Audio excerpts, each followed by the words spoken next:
Hello guys, welcome to info. और आज हम बात करेंगे एक बहुत ही जीनियस और आर्टिस्टिक पर्सन के बारे में जिसका नाम है लियोनार्डो दा विंसी। अब जिन्हें नहीं पता कि लियोनार्डो कौन है, सो गाइस आपको तो पता ही होगा मोनालिसा के बारे में, which is the most famous and popular portrait ever made. So guys आज मैं बताऊंगा आपको कुछ इंटरेस्टिंग और क्रेजी फैक्ट जिसे सुन के आप बेहोश हो जाएंगे, आप घायल हो जाएंगे, आप सरप्राइज हो जाएंगे। कुछ ऐसे इंटरेस्टिंग फैक्ट्स लेके आया हूँ आपके लिए। So guys let's go. So guys अगर हम एक ऑर्डिनरी पर्सन के बारे में बात करें तो वो एक साथ कितने प्रोफेशन हैंडल कर सकता है? एक दो मैक्सिमम तीन पकड़े तो बहुत हो जाता है। बट अगर हम लियोनार्डो के बारे में बात करें तो वो एक आर्टिस्ट के साथ वो एक स्कल्पचर थे, इन्वेंटर थे, हार्मोनिस्ट थे, architect, musician, mathematician, engineer, skill machinist, scientist और उसी के साथ anatomy, literature, geology, botany, cartography, palaeography, बहुत कुछ थे। सो गाइस लियोनार्डो एक एम्बिडेक्सियस मैन है। अब आप सोचेंगे कि एम्बिडेक्सियस का मतलब क्या होता है? सो एम्बिडेक्सियस का मतलब ये होता है कि एट अ टाइम दोनों हाथ से लिख सकते हैं। अब इसमें भी कौन सी कमाल की बात है? वो तो 3 इडियट्स में का वायरस भी कर सकता है।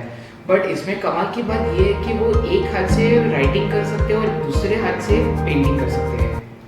दिस इज गजब। तो जैसे कि मैंने आपको बोला था कि उनको एनाटॉमी में बहुत इंटरेस्ट है, तो इसी इंटरेस्ट में वो ग्रेवयार्ड जाके डेड बॉडीज निकाल के वो अपने लैब में रिसर्च करते थे और वो रिसर्च करके उनकी ऑर्गन्स की और उनके बोन्स की परफेक्ट स्केचेस निकालते थे।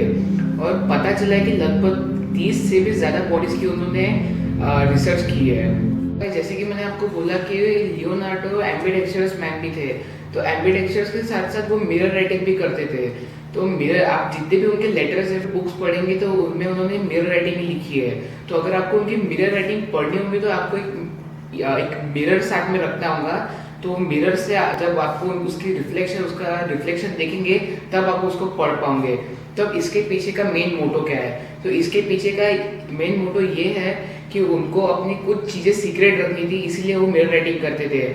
और ज़रूरी नहीं है कि सीक्रेट ही, उनका ज़्यादातर काम मिरर राइटिंग के द्वारा ही किया जाता था। सो गाइस मैं आपको बताऊंगा अभी लियोनार्डो के एक पेंटिंग के बारे में जिसका नाम है द लास्ट सपर। इस पेंटिंग में एक माइनर मिस्टेक है गाइस, जो आप देख रहे होंगे कि ये पेंटिंग में जीसस बैठे और उसकी प्लेट में ऑरेंज की स्लाइस है विद ईल। सो गाइस इसमें मिस्टेक ये है कि ये फोटो ये ड्राइंग तब के टाइम का है जब जीसस को एग्जीक्यूट करने वाले थे, और तब के टाइम में मिडल ईस्ट में ऑरेंजेस आए नहीं थे।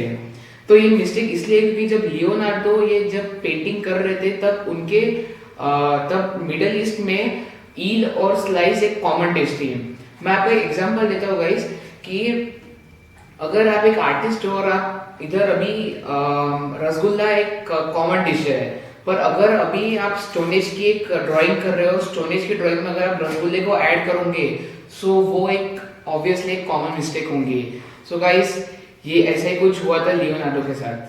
सो गाइस लियोनार्डो और निकोलो मैकियावेली ने सोचा था कि वो एरेनो वैली करके एक प्लेस है जहाँ की जो रिवर की जो डायरेक्शन है वो चेंज करेंगे। सो गाइस अगर उसकी रिवर की जो डायरेक्शन है वो ये राइट साइड जा रही है तो उनको लेफ्ट साइड से टर्न करना था। सो गाइस ये वैसे मतलब देखा जाए तो आसान बात नहीं है, बहुत मुश्किल है। उन्होंने बहुत ट्राई किया लेकिन वो अनसक्सेसफुल है। सो गाइस लियोनार्डो एक सेल्फ एजुकेटेड मैन है, उन्होंने आज तक कभी भी फॉर्मल एजुकेशन नहीं लिया है। सो गाइस ये इसके पीछे का रीजन ये है कि उनके फादर को पता था कि ये आर्ट उनके अंदर की बहुत बड़ी खूबी है, इसलिए उन्होंने एंड्रिया डेल वेरोकियो के पास उनको भेजा था ड्राइंग सीखने के लिए।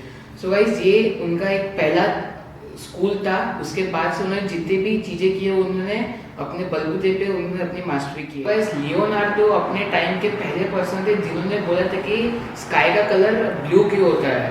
तो गाइस स्काई का कलर इसीलिए ब्लू होता है क्योंकि जब सनरेज एटमॉस्फेयर में आती है तब वो सब कलर्स को एब्जॉर्ब कर लेती है एक्सेप्ट ब्लू, क्योंकि ब्लू कलर जो है वो स्काई में एक्सपांड होता है, इसलिए आपको दिखता है कि स्काई का कलर ब्लू है। तो ये विदाउट किसी टेक्नोलॉजी लियोनार्डो को सबसे पहले आइडिया आया था कॉन्टैक्ट लेंस के बारे में। तो उन्हीं की डिजाइन और उन्हीं की मदद की वजह से आगे जाके इसका आविष्कार हुआ, और आविष्कार करने के बाद आज हम कॉन्टैक्ट लेंस यूज कर पा रहे हैं। सो गाइस आपको तो पता ही होगा कि बहुत सारे जो आर्टिस्ट है उन्होंने अपनी बहुत सारे सेल्फ पोर्ट्रेट निकाली है, लेकिन लियोनार्डो ने अपनी सेल्फ पोर्ट्रेट सिर्फ एक ही बार निकाली है। जब वो 60 इयर्स के थे तब उन्होंने अपनी पहली सेल्फ पोर्ट्रेट निकाली थी, जिसका नाम भी दिया गया था the portrait of a man in a red short. So guys Leonardo da Vinci ये कोई नाम नहीं है, उनका रियल नाम लियोनार्डो है। दा विंची मतलब विंची एक सिटी का नाम है जहाँ पे वो रहते थे। दा विंची का मतलब है ऑफ विंची, मतलब वो शहर का रहने वाला आदमी। अभी मैं आपको बताऊंगा मोनालिसा पेंटिंग के बारे में। तो सबसे पहली बात कि मोनालिसा पेंटिंग में जो लेडी की स्माइल है वो बहुत ही अच्छी है। तो इसके पीछे का जो राज है वो है ये है कि इस पेंटिंग को बनाने के लिए 14 साल लगे हैं और उसमें से भी 12 साल इसकी लिप्स, इसके होंठ के लिए लगे हैं। 12 साल। सो गाइस अभी अगर आप इस पेंटिंग को कंटिन्यूअसली देखें तो आपको धीरे धीरे ऐसा लगता है कि इसकी स्माइल डिक्रीज हो रही है। तो इसके पीछे का राज ये है कि हार्वर्ड यूनिवर्सिटी के एक साइंटिस्ट ने इसके पीछे रिसर्च की और ये बताया कि ये सब माइंडसेट का खेल है। हर एक आदमी का अलग अलग पर्सपेक्टिव रहता है, हर एक आदमी इसे अलग डायरेक्शन से देखता है और इसे अपने पेंटिंग का अपना अलग अलग ओपिनियन रहता है। सो गाइस मैं आपको और एक मोनालिसा के बारे में फैक्ट बताना चाहता हूँ कि ये पेंटिंग चोरी हो गई थी पेरिस के एक म्यूजियम में से। सो गाइस इसका एग्जाम एक जाने माने आर्टिस्ट के ऊपर डाला गया था, पैब्लो पिकासो के बारे में, लेकिन 2 साल बाद उन्हें पता चला कि ये उन्हीं के म्यूजियम का एक वर्कर था जो कि इटली का एक देशभक्त था। उसने चोरी नहीं की थी, पर उससे लगा कि अपने देश में ये अपनी पेंटिंग आ जानी चाहिए, लेकिन बाद में फिर उसे 6 महीने की जेल हुई और वो पेंटिंग वापस आ गई।